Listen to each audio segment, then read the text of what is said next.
11th class के chemistry के सभी स्टूडेंट्स का मेरे इस YouTube channel Mukesh chemistry lectures पर वेलकम है। बच्चों, आज के इस लेक्चर में मैं आपको एक इम्पॉर्टेंट टॉपिक पढ़ाने जा रहा हूं जिसका नाम है quantitative analysis of elements in organic compounds, यानी कि कार्बनिक यौगिकों में तत्वों का मात्रात्मक विश्लेषण। बच्चों, इससे पिछले लेक्चर में मैंने आपको कार्बनिक यौगिकों में तत्वों का गुणात्मक विश्लेषण पढ़ाया था, क्वालिटेटिव एनालिसिस, और ये क्या है, क्वांटिटेटिव एनालिसिस। बच्चों, सबसे पहले दोनों में डिफरेंस आप जान लीजिए। बच्चों, जो क्वालिटेटिव एनालिसिस होता है उसमें हम कार्बनिक यौगिक में उपस्थित विभिन्न तत्वों की पहचान करते हैं। जैसे कार्बनिक यौगिक में बताया था मैंने आपको कि कार्बन तो मस्ट है, बिना कार्बन के कार्बनिक यौगिक का अस्तित्व नहीं है।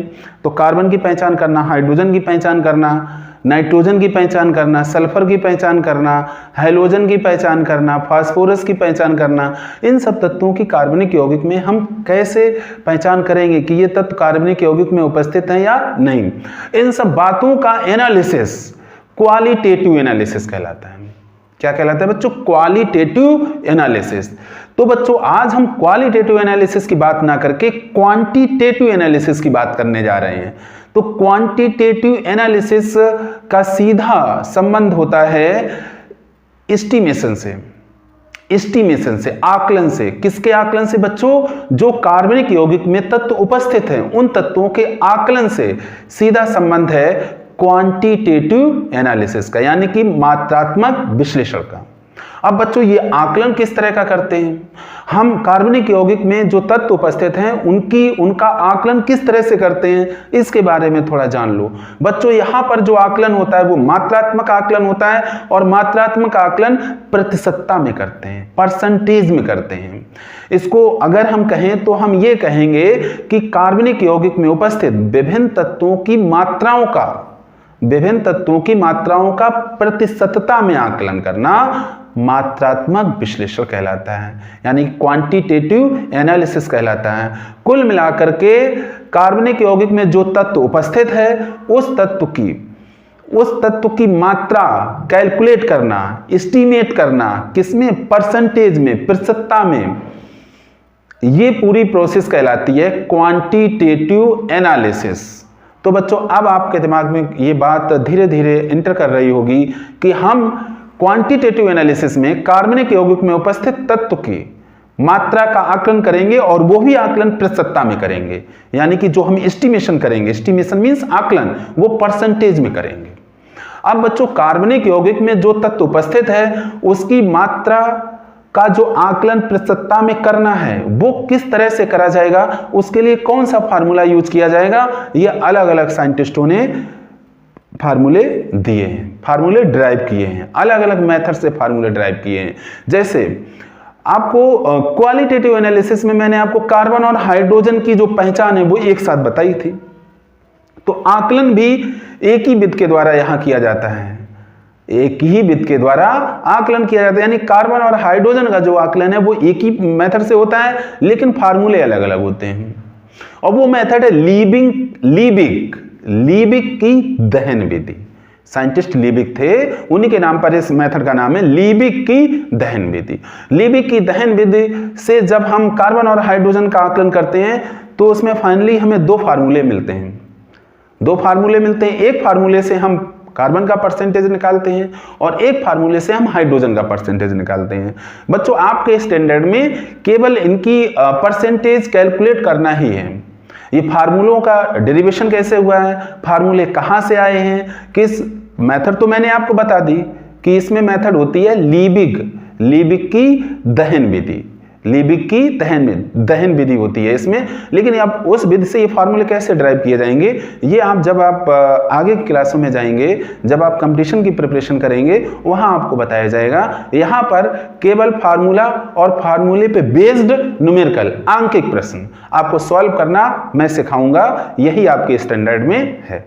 तो लीबिक की दहन विधि के द्वारा कार्बन और हाइड्रोजन की परसेंटेज का कैलकुलेशन किया जाता है, और इसमें जो फार्मूले यूज किए जाते हैं उसमें हाइड्रोजन का फार्मूला अलग है, कार्बन का फार्मूला अलग है।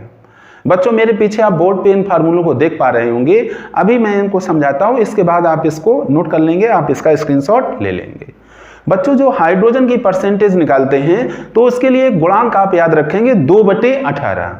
इसको 2 और 18 आपस में क्या नाम है सिंप्लीफाई नहीं कर देना, आप ऐसे याद रखेंगे 2/18 गुणित मल्टीप्लाई, अब न्यूमरेटर में चला जाएगा H2O की मात्रा बटे कार्बनिक यौगिक की मात्रा गुणित 100, यानी कि percentage of hydrogen equal to 2/18 into H2O की मात्रा बटे कार्बनिक यौगिक की मात्रा इंटू 100।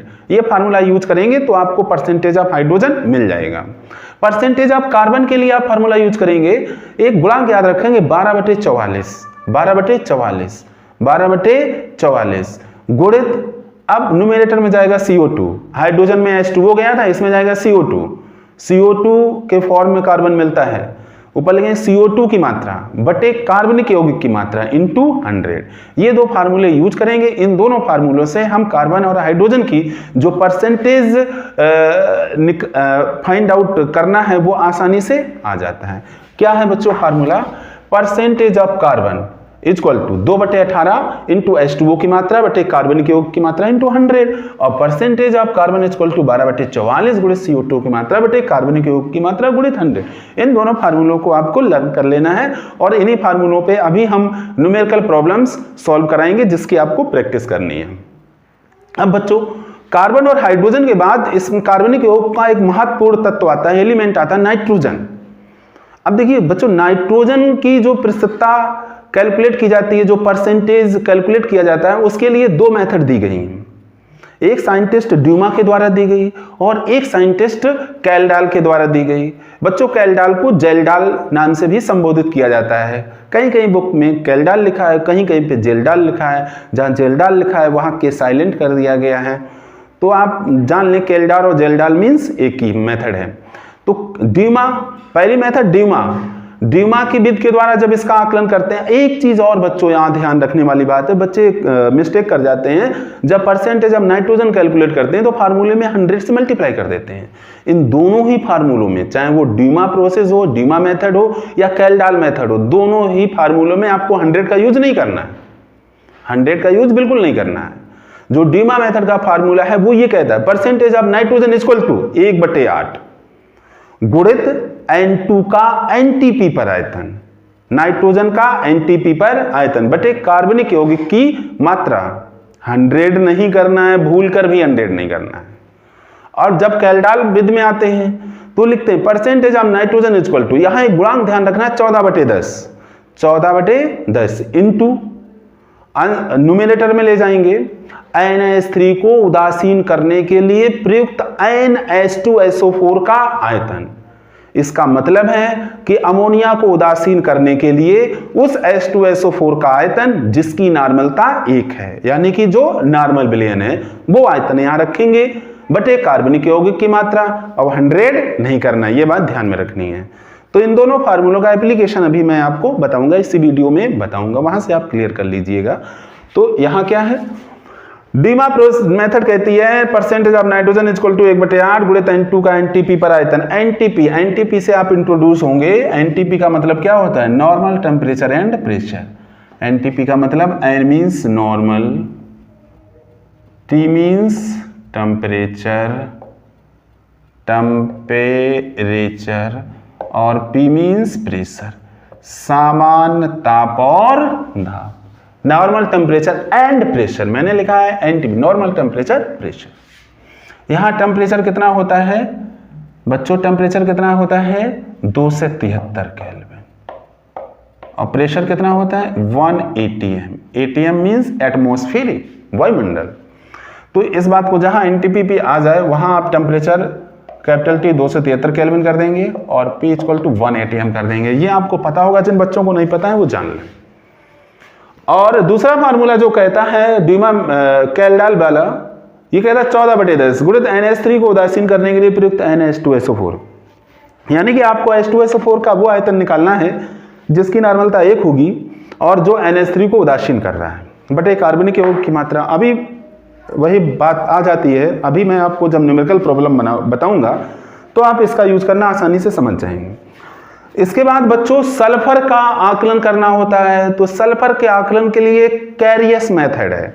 कैरियस मेथड। देखिए बच्चों, सल्फर का आकलन करना हो या हमें हैलोजन का आकलन हो, halogen means chlorine bromine iodine, chlorine bromine iodine, इन सब के लिए कैरियस मेथड का यूज करते हैं। कैरियस ने फार्मूला दिया था अपनी मेथड के through, percentage of sulphur equal to 32/2 से 33, ये गुणांक आपको ध्यान रखने हैं, 32/2 से 33 गुणित या मल्टीप्लाई बाई BaSO4 का आयतन बटे कार्बनिक यौगिक की मात्रा, BaSO4 की मात्रा। तो बच्चों यहाँ मात्रा रहेगी, आयतन केवल नाइट्रोजन की कैलकुलेशन में आएगा, नाइट्रोजन की एस्टिमेशन में आएगा। Percentage of sulphur equal to Ba 32/2 से 33 गुणित BaSO4 की मात्रा बटे कार्बनिक यौगिक की मात्रा गुणित 100 या मल्टीप्लाई बाई 100।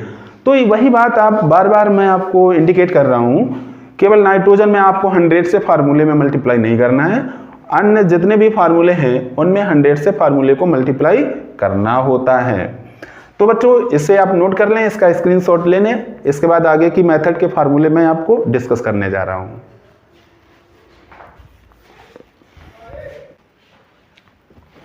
बच्चों आप पढ़ेंगे हैलोजनों का आकलन, फास्फोरस का आकलन, ऑक्सीजन का आकलन। तो सबसे पहले हैलोजन का देखिए, एस्टिमेशन ऑफ हैलोजेंस। बच्चों आपको बार बार बता चुका हूं, यहाँ हैलोजन का डायरेक्ट मतलब है क्लोरीन ब्रोमीन आयोडीन। तो बच्चों हैलोजनों का जो आकलन है वो कैरियस मेथड से करते हैं, फास्फोरस का भी मात्रात्मक आकलन कैरियस मेथड से करते हैं, और इससे पहले अभी मैं बता चुका हूं सल्फर का भी आकलन कैरियस मेथड से करते हैं। अब देखिए कैरियस मेथड से जब हम हैलोजन का आकलन करते हैं तो उसमें कौन कौन से फार्मूले यूज करते हैं, फार्मूला बहुत महत्वपूर्ण है, फार्मूला ही आपको तैयार करना है। Percentage of chlorine equal to 35.5 बटे 143.5। बच्चों अगर दिमाग लगाओ, 35.5 क्लोरीन का परमाणु भार होता है और AgCl का 143.5 मल्टीप्लाई बाई AgCl की मात्रा बटे कार्बनिक यौगिक की मात्रा गुणित 100 या मल्टीप्लाई बाई 100, AgCl की मात्रा बटे कार्बनिक यौगिक की मात्रा इंटू 100। परसेंटेज ऑफ ब्रोमीन में आपको ध्यान रखना है 80/188, 80/188 गुणित AgBr की मात्रा बटे कार्बनिक यौगिक की मात्रा गुणित 100। और परसेंटेज ऑफ आयोडीन में आपको ध्यान रखना है 127/235, 127/235 गुणित AgI की मात्रा बटे कार्बनिक यौगिक की मात्रा इंटू 100। तो ये तीनों फार्मूले हैलोजन के हैं जो कैरियस मेथड से आते हैं। इन तीनों फार्मूलों से क्रमशः Cl, Br और I का मात्रात्मक आकलन किया जाता है। अब परसेंटेज ऑफ फास्फोरस, तो ये भी कैरियस मेथड से ही फार्मूला आता है फास्फोरस के आकलन के लिए। ये क्या होता है, फार्मूला है 62/2 से 22, 62/2 से 22, ये गुणांक आप ध्यान रखेंगे, इनटू न्यूमरेटर में जाएगा Mg2P2O7 की मात्रा, Mg2P2O7 की मात्रा। इसका नाम है बच्चों मैग्नीशियम पायरोफास्फेट, मैग्नीशियम पायरोफास्फेट बटे कार्बनिक यौगिक की मात्रा इंटू 100। तो ये कैरियस मेथड से फार्मूला आया था। अब बच्चों सबसे लास्ट में ऑक्सीजन का आकलन करते हैं। ऑक्सीजन का आकलन करने के लिए जितने एलिमेंट उपस्थित हैं कार्बनिक यौगिक में, उन सबके परसेंटेज को हम जोड़ देते हैं और 100 से सब्ट्रैक्ट कर देते हैं, तो बचा हुआ ऑक्सीजन जो है उसकी परसेंटेज आ जाती है। क्या करते हैं, परसेंटेज ऑफ ऑक्सीजन इसको 100 माइनस उपस्थित अन्य तत्वों के प्रतिशत का योग। तो ये सारे फार्मूले जो यूज होते हैं मात्रात्मक आकलन के लिए, यानी कि क्वांटिटेटिव एनालिसिस के लिए, वो सारे मैंने आपके सामने डिस्कस कर दिए। ये फार्मूले आप अपनी केमिस्ट्री कॉपी में राइट डाउन करके इनको तैयार करिए। अब मैं इन पे बेस्ड जो न्यूमेरिकल प्रॉब्लम्स हैं उनकी प्रैक्टिस आपको कराना स्टार्ट कर रहा हूं। तो पहले इनको नोट कर लें बच्चों।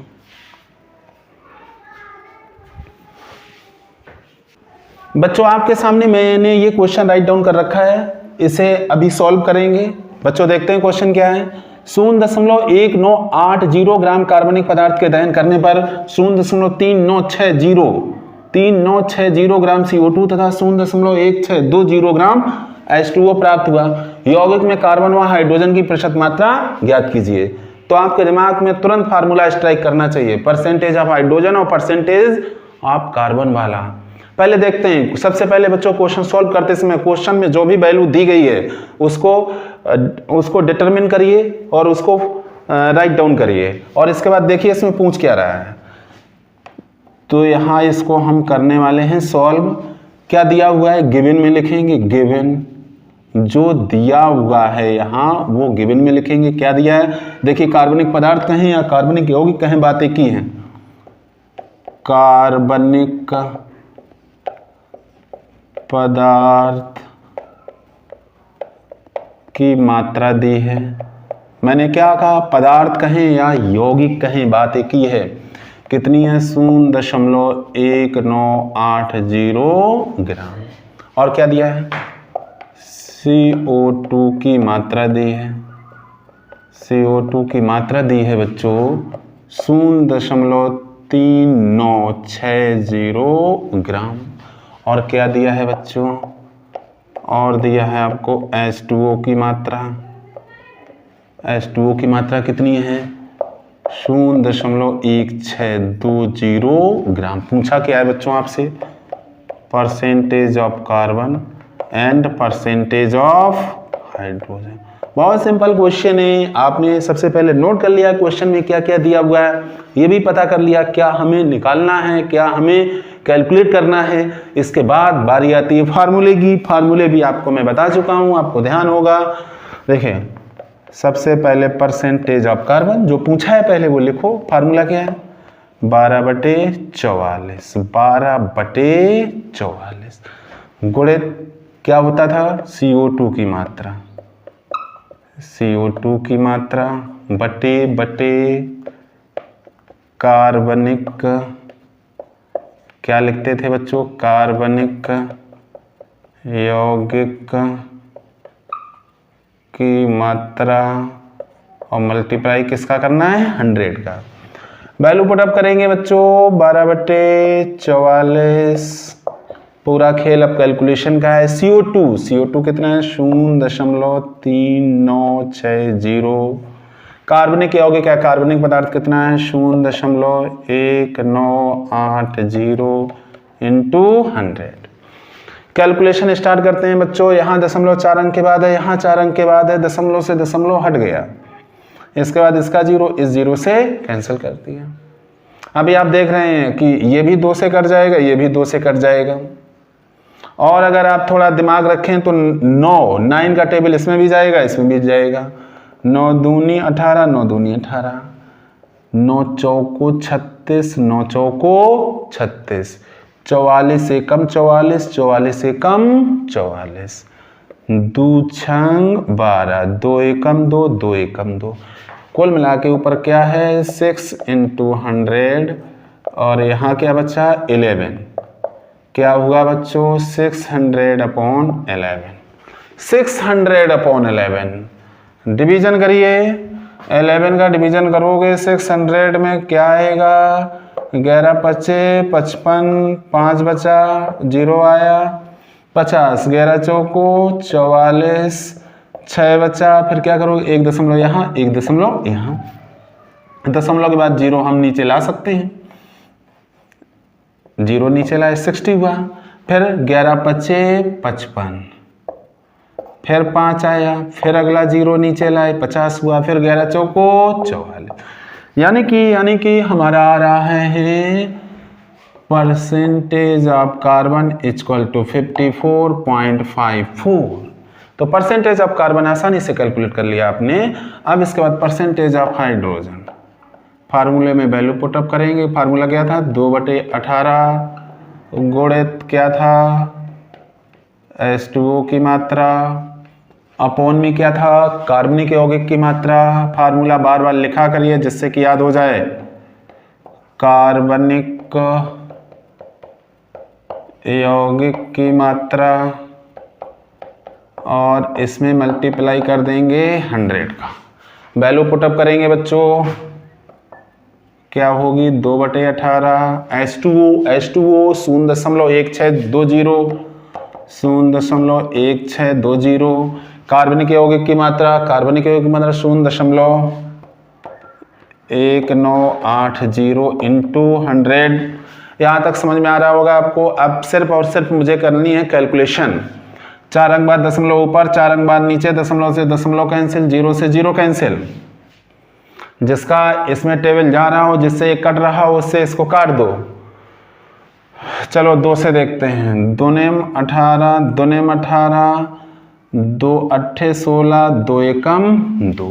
आप जानते हैं 9 के पहाड़े से कट जाएगा ये। 9 एकम 9, 9 एकम 9, 9 नेम 81, 9 एकम 9, 9 दूनी 18, 2 एकम 2, 2 एकम 2। कैंसिल हो गया सर। ऊपर क्या बचा? ऊपर केवल और केवल 100, नीचे केवल और केवल 11। डिवीजन करेंगे, ना करना आता हो तो समझ लो 9 का डिवीजन इसमें करेंगे। 9 नेम 81, सॉरी बच्चों 9 से डिवीजन नहीं करना है, 11 से करना है। 11 का डिवीजन करना है 100 में। 11 नेमा 99, एक बचा। इसके बाद अब ये डिवीजन जाएगा नहीं तो एक दशमलव यहाँ लगाएंगे, यहाँ लगाएंगे और दशमलव के बाद 0 बनाएंगे, 0 नीचे लाएंगे। 10 हुआ, 10 में नहीं जाएगा, फिर एक 0 यहाँ बढ़ाएंगे। अगला हासिल नीचे लाएंगे, अब हो गया 100। 11 नेमा 99, ठीक है। दशमलव के 2 अंक पर्याप्त हैं। आंसर आ गया 9.09, 9.09। तो कहने का मतलब है कि परसेंटेज ऑफ हाइड्रोजन भी आपने कैलकुलेट कर लिया है। परसेंटेज ऑफ हाइड्रोजन आ गया 9.09 और परसेंटेज ऑफ कार्बन कितना आया था? 54.54। That is your answer. बच्चों नोट कर लें, नोट करें इसको।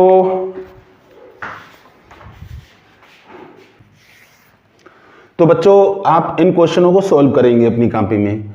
कार्बन और हाइड्रोजन का परसेंटेज निकालेंगे और उसी प्रोसेस का यूज करेंगे जो मैंने आपको बता रखी है, फार्मूले आपको बता रखे हैं। बच्चों इनको नोट कर लें, स्क्रीनशॉट ले लें इनका। बच्चों अब नाइट्रोजन का परसेंटेज हम निकालेंगे कि नाइट्रोजन का परसेंटेज कैसे निकालते हैं। नाइट्रोजन का परसेंटेज निकालने की बच्चों मैंने 2 मेथड बताई हुई हैं, एक तो ड्यूमा विधि, दूसरी कैल्डाल विधि। तो सबसे पहले ड्यूमा विधि को देख लेते हैं। बच्चों ये ड्यूमा विधि का क्वेश्चन है जिसमें मैंने लिख रखा है ड्यूमा के एक प्रयोग में किसी कार्बनिक पदार्थ के 0.204 ग्राम से 17 डिग्री सेल्सियस और 756 मिमी दाब पर 18.6 मिली नम नाइट्रोजन प्राप्त हुई। यौगिक में नाइट्रोजन की प्रतिशत मात्रा की गणना कीजिए। यहाँ दिया हुआ है 17 डिग्री सेल्सियस पर जलवाष्प दाब। बच्चों ड्यूमा विधि का मैंने फार्मूला आपको बता रखा है। Percentage of nitrogen equal to 1/8 गुणित N2 का NTP पर आयतन बटे कार्बनिक यौगिक की मात्रा। तो अब हम यहाँ देखते हैं यहाँ हमें दिया क्या क्या है।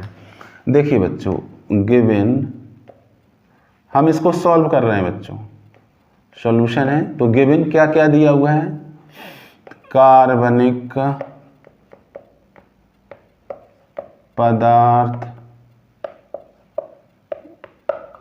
की मात्रा दी हुई है और ये कार्बनिक पदार्थ की मात्रा दी हुई है 0.204 ग्राम। टेम्परेचर दिया हुआ है, प्रारंभिक टेम्परेचर मान लें T1, कैपिटल T1। देखिए ये जो टेम्परेचर ये डिग्री सेल्सियस पर है और जो टेम्परेचर हम कैलकुलेशन में यूज करते हैं वो केल्विन में यूज करते हैं। किस में यूज करते हैं? केल्विन में। और इसको कैपिटल T से डिनोट करते हैं। केल्विन वाले टेम्परेचर को कैपिटल T से डिनोट करते हैं और डिग्री सेल्सियस वाले टेम्परेचर को स्मॉल t से डिनोट करते हैं। इट मीन्स यहाँ पर स्मॉल t दिया हुआ है 17 डिग्री सेल्सियस और हमें क्या निकालना है? केल्विन वाला टेम्परेचर।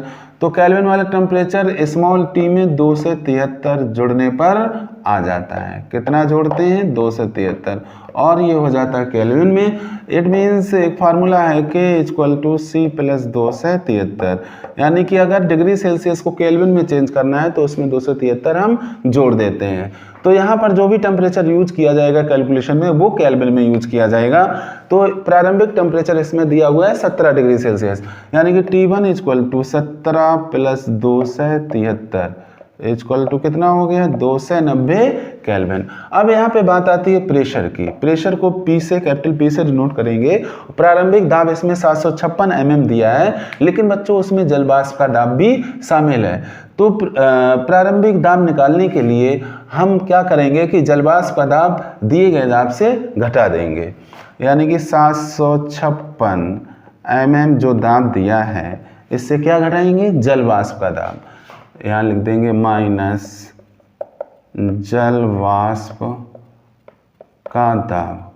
जो जलवाष्प का दाब दिया है वो इससे घट जाएगा, तो 756 माइनस 14.5 आप घटा लीजिए, 0.5 बचेगा और यहाँ 1 बचेगा, यहाँ 4 बचेगा, यहाँ 7, 741.5 mm।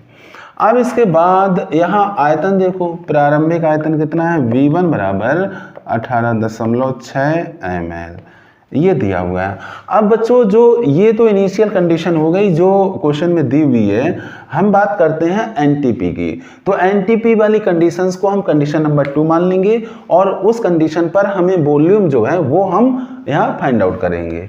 अब हम यहाँ लिख लेंगे एनटीपी पर, एनटीपी पर देखिए बच्चों, NTP normal temperature and pressure, इसके बारे में मैं डिस्कस कर चुका हूँ। एनटीपी पर जो टेम्परेचर लेते हैं हम, यहाँ एनटीपी को सेकंड कंडीशन मान के चल रहे हैं।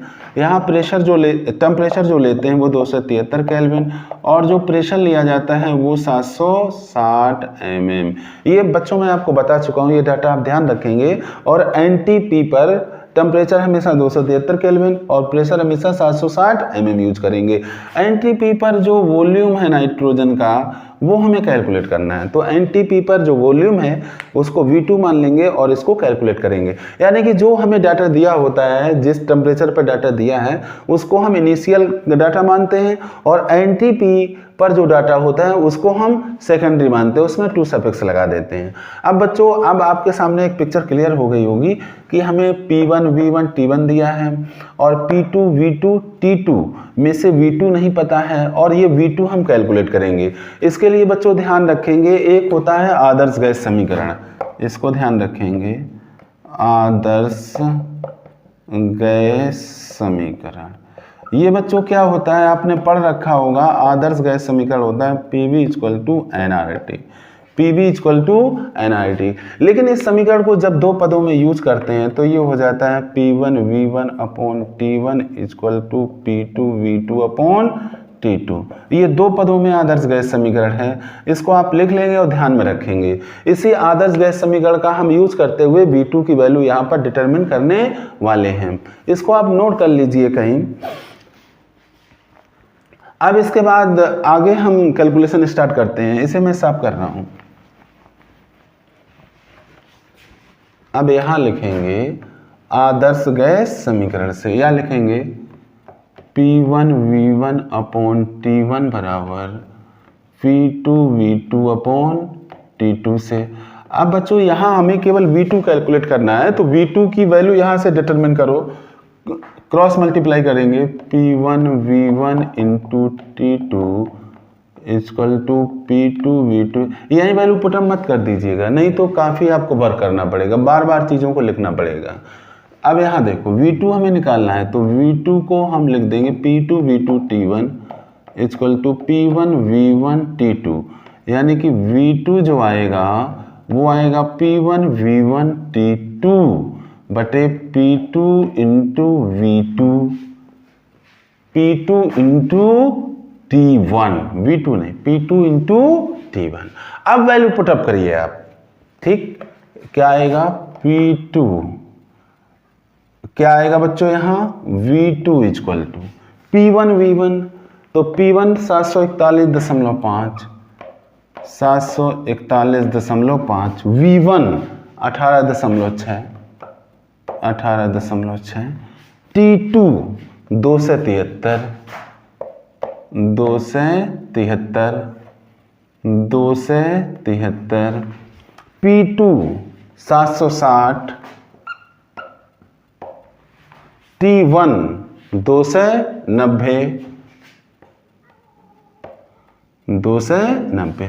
अब बच्चों इस मेथड में कैलकुलेशन ज़्यादा करनी पड़ती है, तो कैलकुलेशन आप करेंगे, जो जिससे कट हो रहा है उसको कैंसिल कर लेंगे, सिंप्लीफाई कर लेंगे।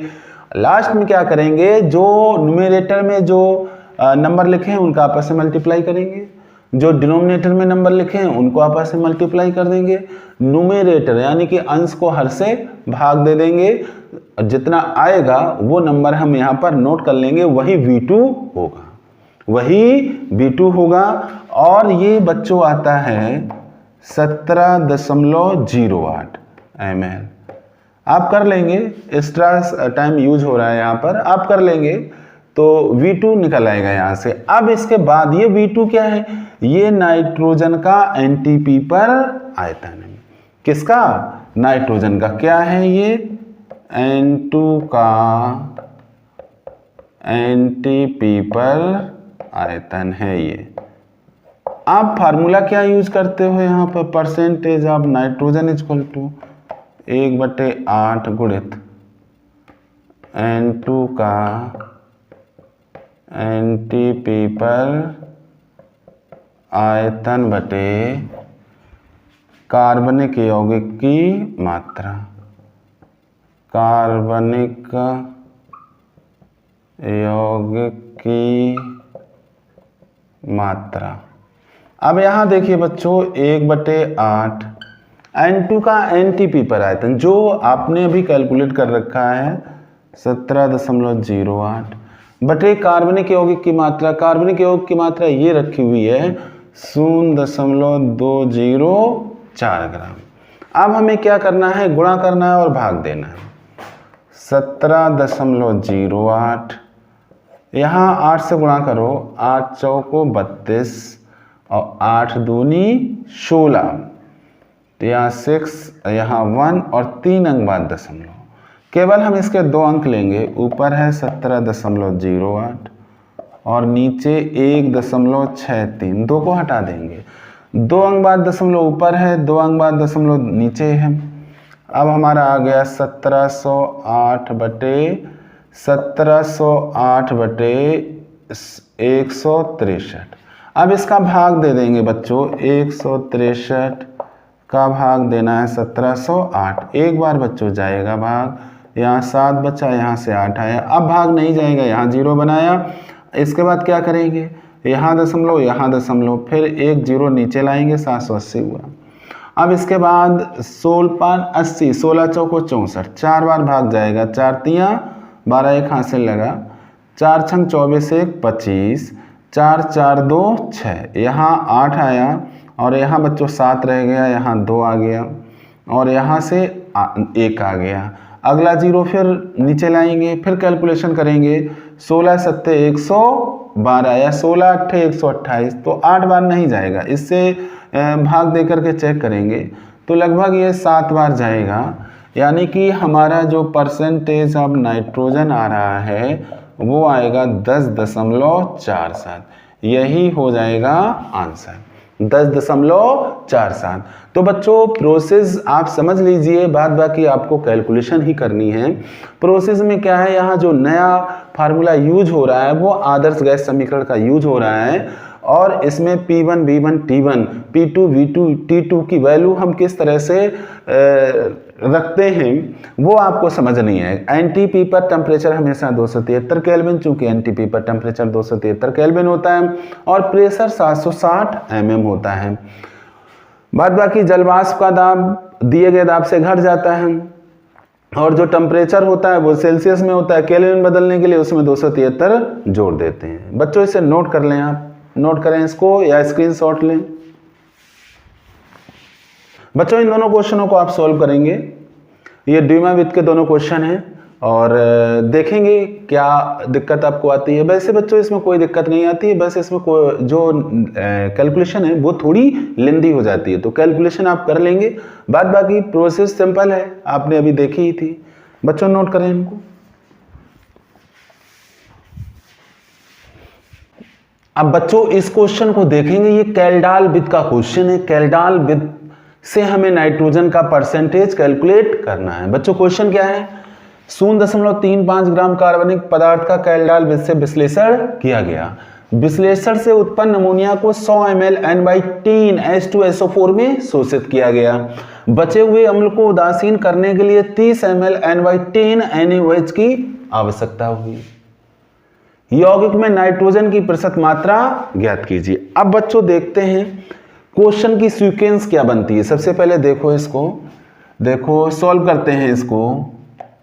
कहां से क्वेश्चन स्टार्ट हुआ है बच्चों, इसमें है क्या कि 0.35 ग्राम कार्बनिक पदार्थ है।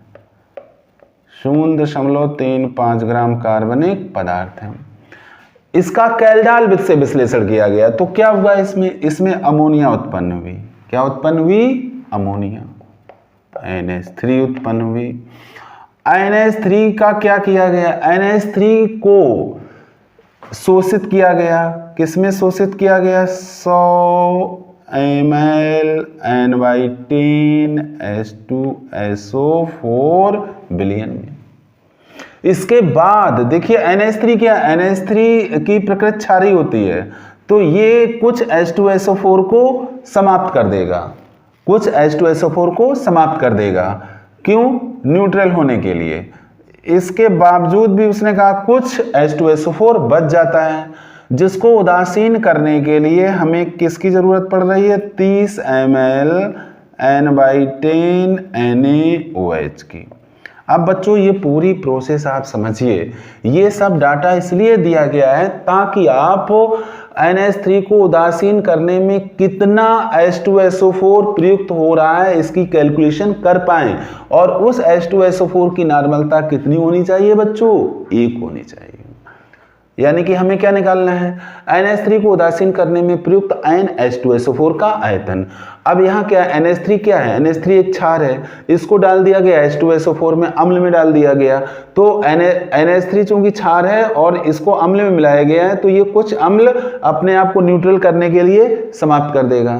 कोई समान नॉर्मलता का या समान सांद्रता का क्षार जो होता है, उदासीन होने के लिए समान सांद्रता के अम्ल के उतने ही आयतन खत्म करता है जितने आयतन उसके स्वयं के होते हैं। अब इस बात को अभी यहाँ समझेंगे। इसके बाद ये कहा गया कि नहीं, इसके बाद भी कुछ अम्ल बच गया, NH3 भी न्यूट्रल हो गया इसके बाद भी कुछ अम्ल बच गया, और उस बचे हुए अम्ल को NaOH, ये भी क्षार है, इसके कितने ml लगे, 30 ml लगे उसको उदासीन करने में। तो अब आप ये समझो, सबसे पहले हम क्या करेंगे, सबसे पहले NaOH ने कितना H2SO4 उदासीन किया ये निकाल लेंगे, ठीक है। NaOH ने कितना H2SO4 उदासीन किया ये निकालेंगे, और फिर उस H2SO4 के आयतन को इस आयतन से घटा देंगे, तो हमें वो आयतन पता चल जाएगा जिस आयतन ने NH3 को उदासीन किया है। हम उल्टी तरफ से चलेंगे, हम NaOH ने कितना H2SO4 उदासीन किया ये निकालेंगे, और वो H2SO4 इस H2SO4 से घटा देंगे, तो हमें वो H2SO4 पता चल जाएगा जिसने NH3 को उदासीन किया है। देखिए, अम्ल क्षार को उदासीन करता है और क्षार अम्ल को उदासीन करता है, इस बात को ध्यान में रखेंगे।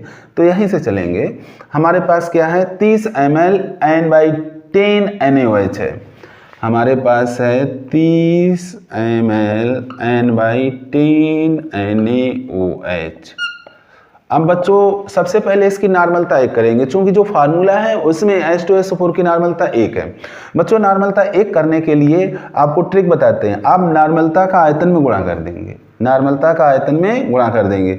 तो यहाँ आयतन 30 है और नॉर्मलता है 1/10, N/10 का मतलब बच्चों होता है 1/10, तो 30 गुणित 1/10, 10 एकम 10, 10 तियां 30, आयतन कितना आ जाएगा, 3 ml।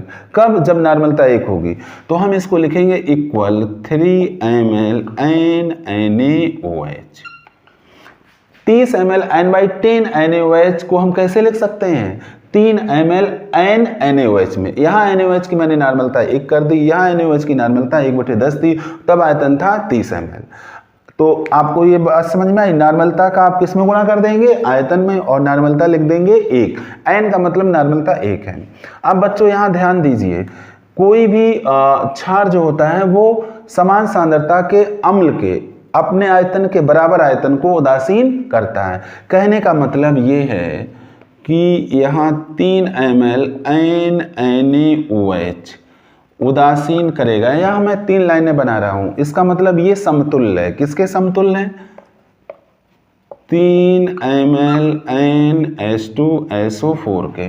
इसका मतलब है कि 3 ml NaOH, 3 ml NaOH कितने H2SO4 को उदासीन कर सकता है, 3 ml NH2SO4 को। इसका मतलब बच्चों क्या है, इसका मतलब ये है कि 3 ml NaOH उदासीन करेगा 3 ml NH2SO4 को अपनी सांद्रता के बराबर, अपनी सांद्रता, इट मीन्स नॉर्मलता, यहाँ सांद्रता नॉर्मलता के पदों में लिखिए, अपनी सांद्रता के बराबर आयतन में अम्ल को उदासीन करेगा।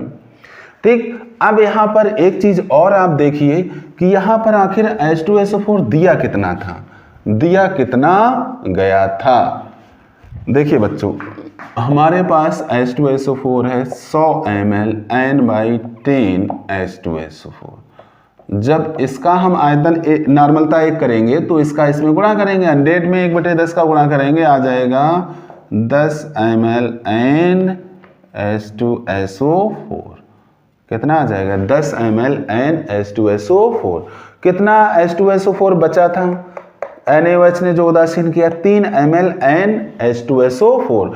तो NH3 को उदासीन करने में कितना प्रयुक्त हुआ? 10 से हम कितना घटाएंगे?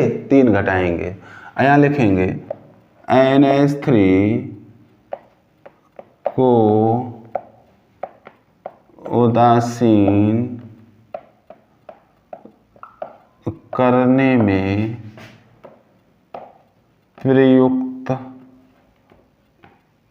अम्ल लिख दो या H2SO4 लिख दो, चलो अम्ल लिख देते हैं। तो किससे कितना घटाएंगे? 10 ml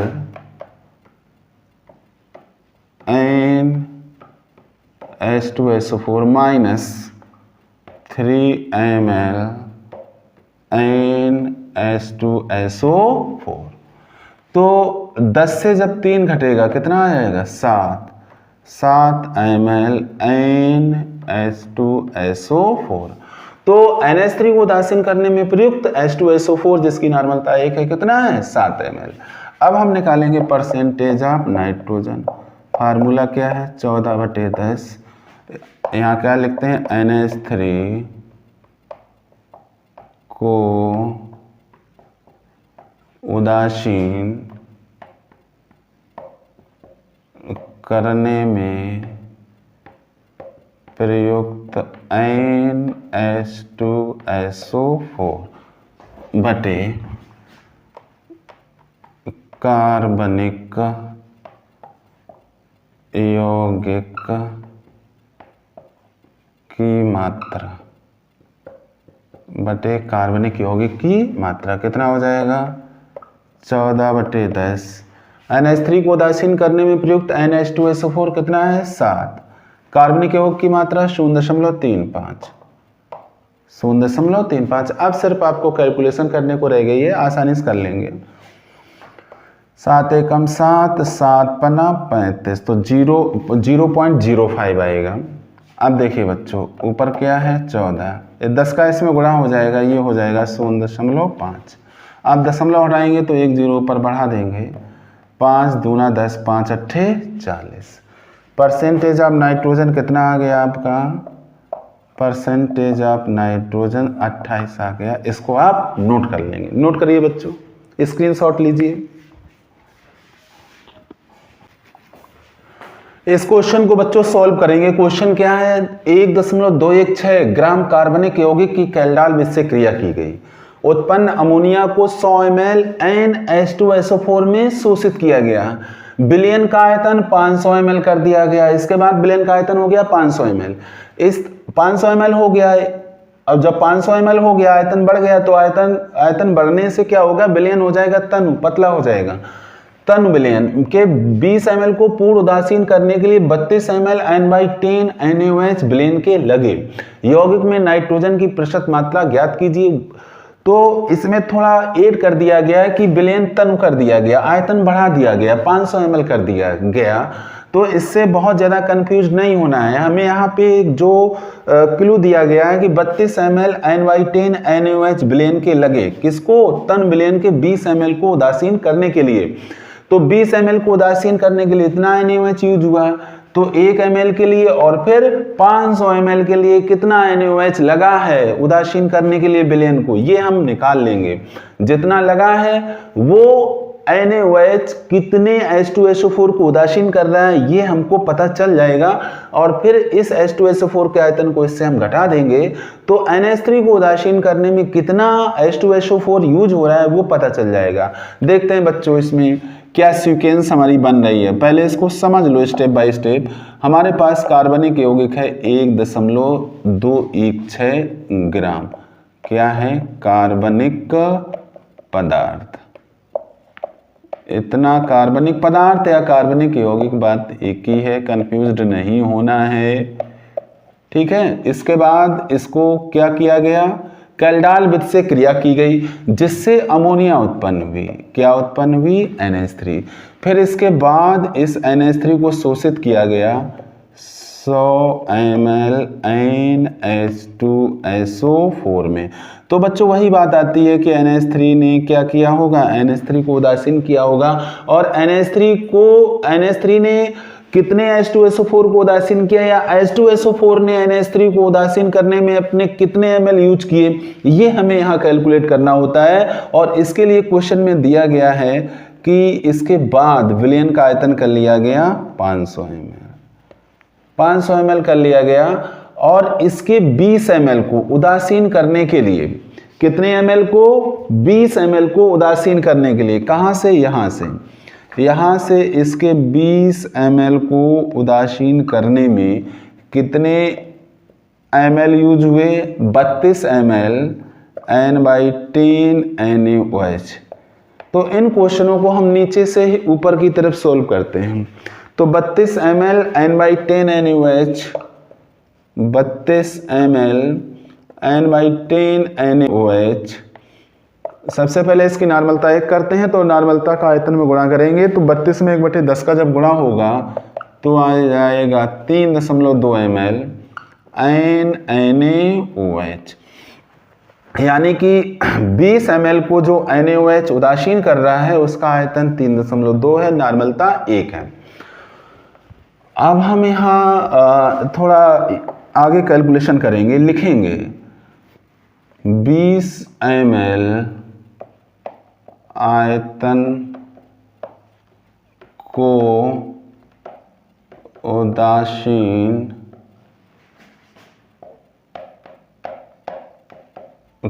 करने में प्रयुक्त NaOH।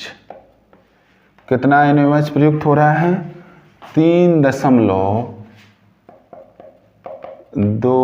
ml NaOH।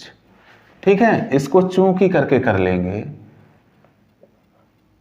चूंकि सिंस, इसलिए 1 ml आयतन को उदासीन करने में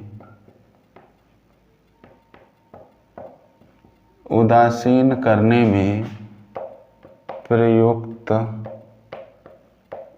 NaOH कितना आ जाएगा? 3.2/20 और यहाँ हो जाएगा ml और यहाँ हो जाएगा N। NaOH यहाँ से हटा दो, एक बार ये लिख चुके हैं।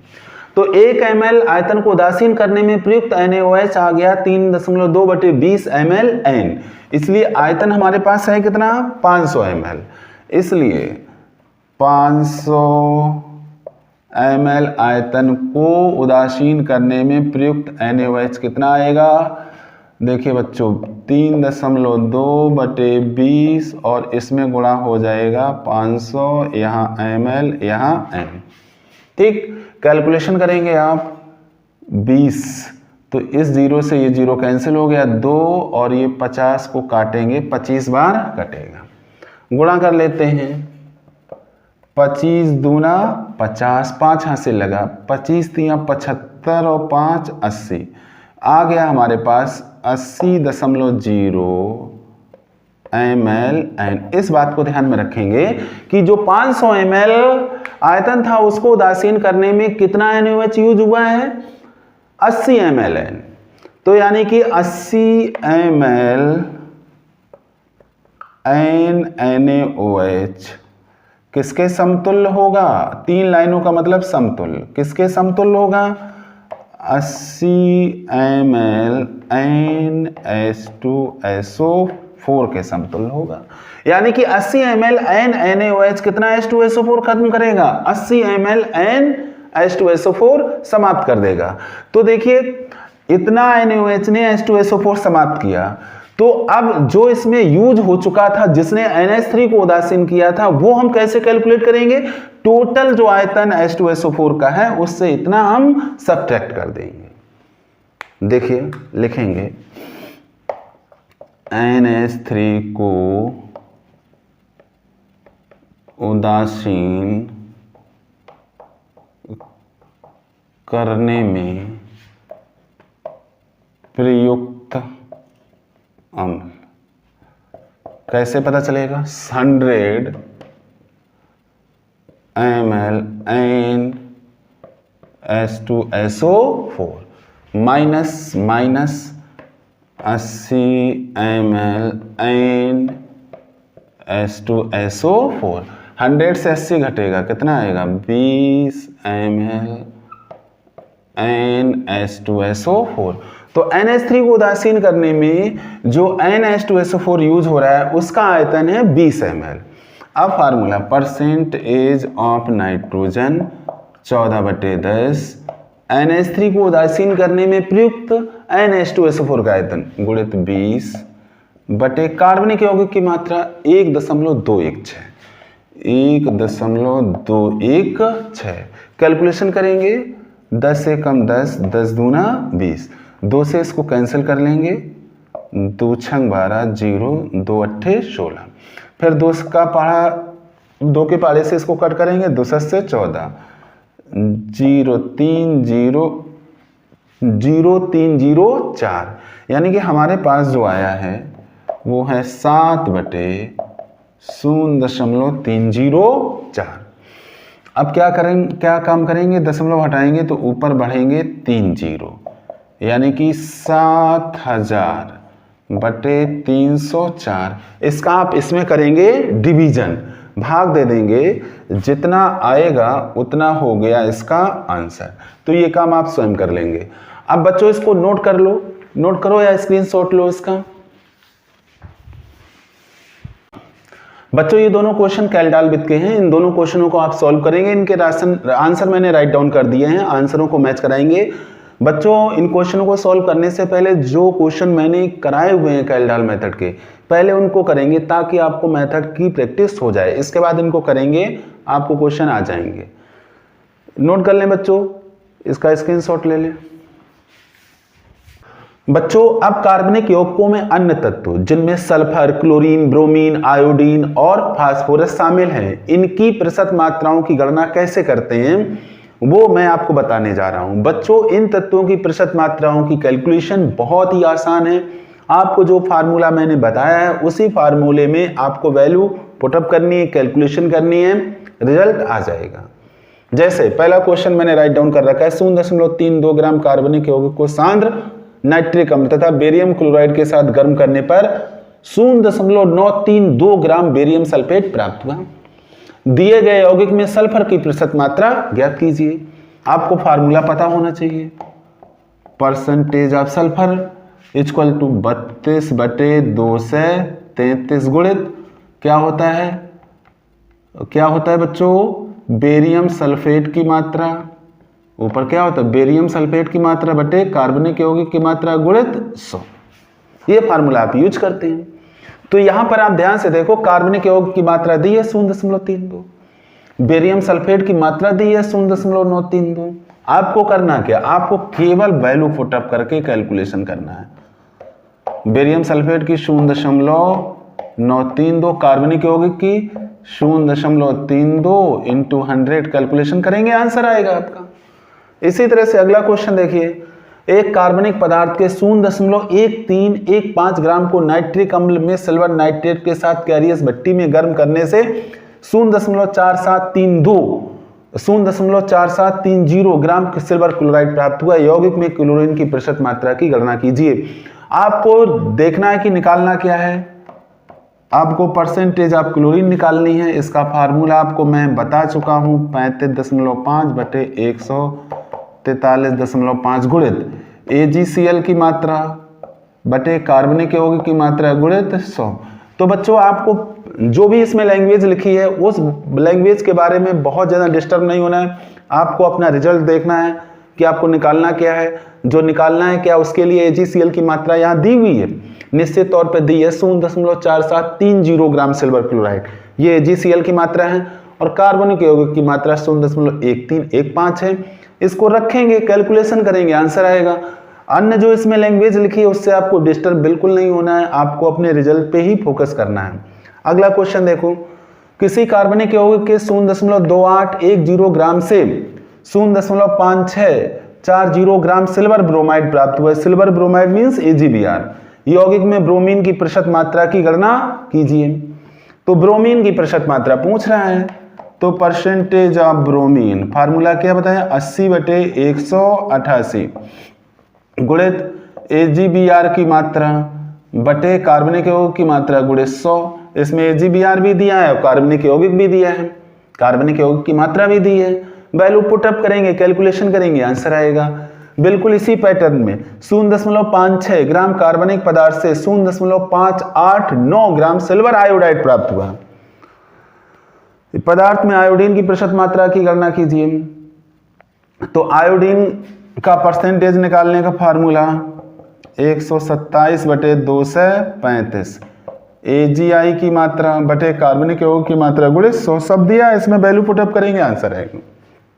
लास्ट में देखिए, किसी कार्बनिक पदार्थ में 0.279 ग्राम, किसी कार्बनिक पदार्थ के 0.279 ग्राम को कैरियस नली में, ये जितनी भी लैंग्वेज दी होती है ये एक्सपेरिमेंटल लैंग्वेज है, आप इस लैंग्वेज को पढ़ के बिल्कुल डिस्टर्ब नहीं होंगे। आपको ये देखना है लास्ट में कि इसमें पूछ क्या रहा है, और जो पूछ रहा है क्या उसके लिए जो फार्मूला हम यूज करते हैं उस फार्मूले में जो वैल्यूज पुटअप की जाती हैं वो क्या इस क्वेश्चन में दी हुई हैं। अगर दी हुई हैं तो उन वैल्यूज को आप फाइंड आउट करिए और पुटअप करिए, आंसर आपका आएगा। देखो, एक कार्बनिक पदार्थ के 2.79 ग्राम को कैरियस नली में शांत नाइट्रिक अम्ल के साथ गर्म किया गया, तो ये कार्बनिक पदार्थ की मात्रा दी हुई है। प्राप्त फास्फोरिक अम्ल को MgNH4PO4 के रूप में अवक्षेपित किया गया। ठीक है, अच्छी बात है। जिसे तप्त करने से 1.332 ग्राम Mg2P2O7 प्राप्त हुआ। ये आपके लिए महत्वपूर्ण है। Mg2P2O7 की मात्रा कितनी है, 1.332 ग्राम। पदार्थ में फास्फोरस की प्रतिशत मात्रा क्या है, फार्मूला आपको पता है, परसेंटेज ऑफ फास्फोरस 62/222 Mg2P2O7 की मात्रा बटे कार्बनिक यौगिक की मात्रा गुणित 100। वैल्यू पुटअप आप कर देंगे, कैलकुलेशन करेंगे, आंसर आएगा। तो फार्मूला बेस्ड ये प्रॉब्लम्स हैं, इनमें किसी तरह का कोई आपको दिक्कत नहीं होनी चाहिए, बस आपको कैलकुलेशन प्लस फार्मूला आना चाहिए। तो आप इन क्वेश्चनों को करेंगे, मैंने आंसर इनके राइट डाउन कर रखे हैं। अगर कोई प्रॉब्लम आती है तो कमेंट बॉक्स में अपनी प्रॉब्लम से आप शेयर जरूर करें।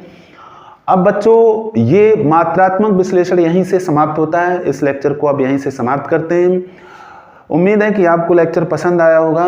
तो ऐसे सारे स्टूडेंट्स जो फर्स्ट टाइम हमारे लेक्चर देख रहे हैं वो चैनल को सब्सक्राइब जरूर कर लें, जिससे उनको अपडेट मिलते रहें केमिस्ट्री के। तो ठीक है बच्चों, आप मेहनत करिए, एंजॉय करिए और केमिस्ट्री इम्प्रूव करिए। Thank you very much.